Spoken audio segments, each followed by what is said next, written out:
আসসালামু আলাইকুম বন্ধুরা। বন্ধুরা কেমন আছেন? আমি আলহামদুলিল্লাহ ভালো আছি। স্বর্ণালী আঁকা সংগ্রহ করবো আজ। আশা করি সবার সাথে থাকবেন। গত সপ্তাহে আমি কিছু উপদেশমূলক কথা বলেছিলাম, বাকিটা এখন আঁকতে আঁকতে শেষ করি। অল্প তুষ্ট থাকা একটি ভালো চরিত্র। তোমরা অল্প সন্তুষ্ট হওয়ার চরিত্র অর্জন করবে। বেশি পর লোভ করবে না। ভয়, আল্লাহকে সর্বদা ভয় করবে। সব কিছুর মালিক আল্লাহ, তাই সব কাজ আল্লাহর ভয় করে চলবে। যে কোনো কাজ করো না কেন, সে কাজ আল্লাহ তাআলা সন্তুষ্ট নাকি তা জেনে নেবে। যে কাজ আল্লাহ পাক ভালোবাসেন, পছন্দ করেন, সেই কাজ করবে। আর যে কাজ আল্লাহ পাক পছন্দ করেন না, কখনো সেই কাজ করবে না। এই সবই হলো আল্লাহকে ভয় করা। শিশু বয়স থেকেই তোমরা এভাবেই নিজেদের জীবন গড়ে তুলবে। যেসব কাজ আল্লাহ তাআলা ও আমাদের নবী সাল্লাল্লাহু আলাইহি সাল্লাম ভালোবাসেন, সেসব কাজ করার সময় আল্লাহ পাককে খুশি করার নিয়ত করবে। তাহলে সেই কাজে আল্লাহ পাক সাহায্য করবেন। ভালো কাজের আশা, তোমাদের জীবনে সংকল্প থাকতে হবে সারা জীবন ভালো কাজ করবে।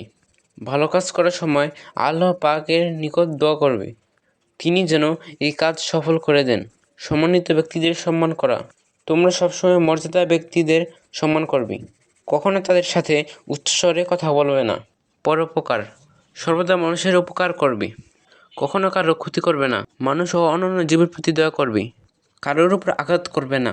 নিয়ম শৃঙ্খলা মেনে চলা আদর্শ জীবনের জন্য খুবই গুরুত্বপূর্ণ। যারা নিয়ম শৃঙ্খলা মেনে চলে না, তারা জীবনে কোনো উন্নতি করতে পারবে না। আমাদের নবী সাল্লাল্লাহু আলাইহি সাল্লাম সকল কাজে নিয়ম শৃঙ্খলা মেনে চলতেন। তার কোনো কাজে বিশৃঙ্খল ছিল না। অতএব তোমরাও সব কাজে নিয়ম শৃঙ্খলা মেনে চলবে। ন্যায়, তোমরা সর্বদা ন্যায়কে ভালোবাসবে। ন্যায়ের উপর অটল থাকবে। জীবন দিয়ে হলো সমাজে ন্যায় প্রতিষ্ঠা করবে।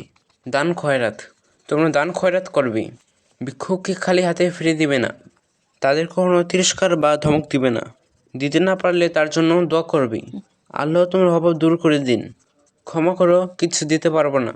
ধৈর্য ধারণ, বিপদে আপদে দুঃখে কষ্টে অভাবে অনাহারে ধৈর্য ধারণ করবি। কারোর নিকট কিছু চাবে না। আল্লাহর নিকট অভাব দূর হওয়ার জন্য দোয়া করবি। ভালোবাসা, সকলকে ভালোবাসবি। কাউকে ঘৃণা করবে না। কারোর ক্ষতি করবে না। কারোর দুশ্চর্যা করবে না। মেহমানদের সাদর করা, মেহমানদের দেখলে মন ছোট করবে না।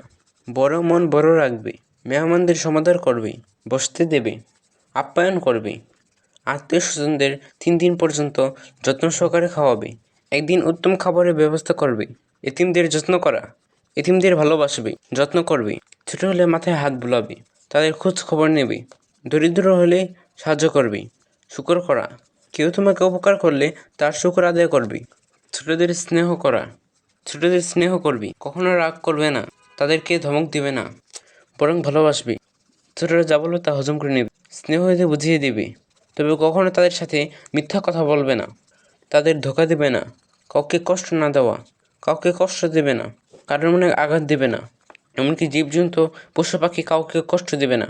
নবী করিম সাল্লাল্লাহু আলাইহি সাল্লাম বলেছেন, খাঁটি মুসলমান ওই ব্যক্তি যার হাত ও মুখ দ্বারা কোনো মুসলমান কষ্ট পায় না। বন্ধুরা, আমি উপদেশমূলক কথা বলতে বলতে আমার অঙ্কন প্রায় শেষের দিকে এসে পড়লো। বন্ধুরা, আপনাদের সম্পূর্ণ ভিডিও দেখার জন্য অসংখ্য ধন্যবাদ। আর আমার তরফ থেকে ভালোবাসা রইল। আল্লাহ হাফেজ।